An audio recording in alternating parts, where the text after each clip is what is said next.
Здравейте, скъпи приятели! Густомир Велков. Намираме се на метри от Централна гара Пловдив. Разбрахме, че наблизо са нашите приятели пияняците, добре познати от два инцидента.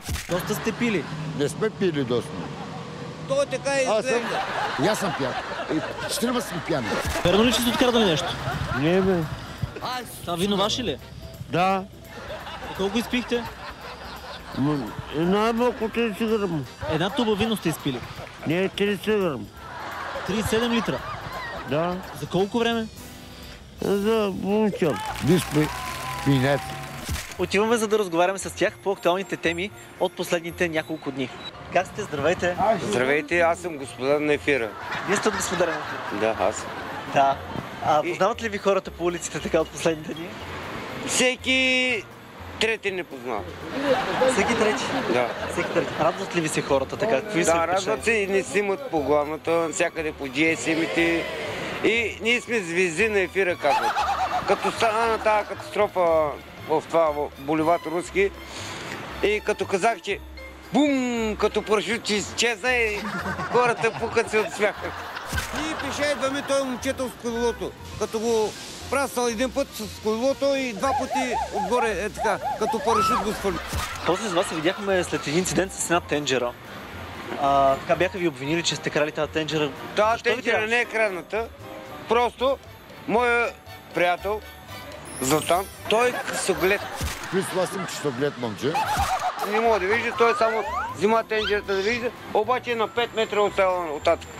Аз съм малко пиян човек. Вие сте доста пиян, миришете на алкохол доста. Да, разбира се. От някъде ми запити долу. Айде, Няма. винеката, че ви викат лекари. Къде?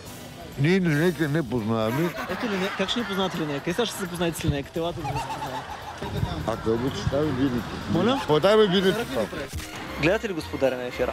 Гледаме, да. Адреналинките харесват ли ви? Горе-долу. Интересува ли ви дали в парламента има повече хетеросексуални или хомосексуални? Хемосексуалните. Вие бихте ли подкрепили АБВ-то на Първанов? Щом е така лошо мисли? Не. Световният ден за борба с спина, 1 декември, в началото на месеца беше. Вие секс правите ли от време на време? Правим, обаче с чужди, с презервативи. Къде ги намирате тия чуждите? Ми падат си. Падат. Закъсали. Е, такива. Знаете ли какво представлява болестта спин? Да. Какво е това? Спин болестта, значи това, знам го. Това е зараза нещо, ослабяваш, носът ти тече, грозен ставаш. От спина. Да, от спина.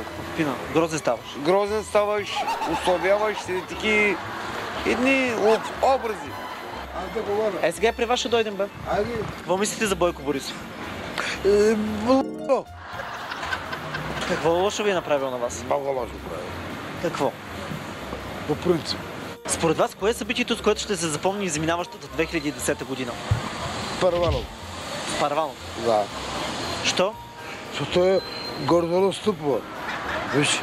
Кое е нещото, с което ще запомните изминаващата година? Ми, ще запомним за Коледа. За Коледа да вземем малко винце, малко прожолка. Нали, на 25-ти и Коледа. Кое е нещо, с което ще запомните годината така? Най-важното събитие за вас? Коледа и Нова година. Какво бихте препоръчали нашите зрители за коледните и новогодишните празници? Само вино за грябка. Много наши зрители питат как да се справят с махмурлука. Вие какъв съвет бихте им дали? Махамулука. Да. Кисело зеле или една газерна вода и се оправиш. Добре, а вие с махмурлука как се справяте? Моля? С махмурлука как се справяте? Много добре. Много добре се справяте. Казвате ли си пари от ръване в казаните? Достатъчно скараме. Достатъчно. Колко на ден може да стигне? 5-6 лева. 5-6 лева. Да. Стигат ли ви на вас? Нико път. Знаеш ли коледна песен? Ама как да го знам? Искате ли? Весела година. Весела Коледа, бе. Червените бутушки Отропва дядо мраз. потропва дядо мраз. Подаръци ще Подаръци има за всеки от сърце. За новата година Друслим, най... корце, Корце, в коша, Коша, погледнете какво ли няма там.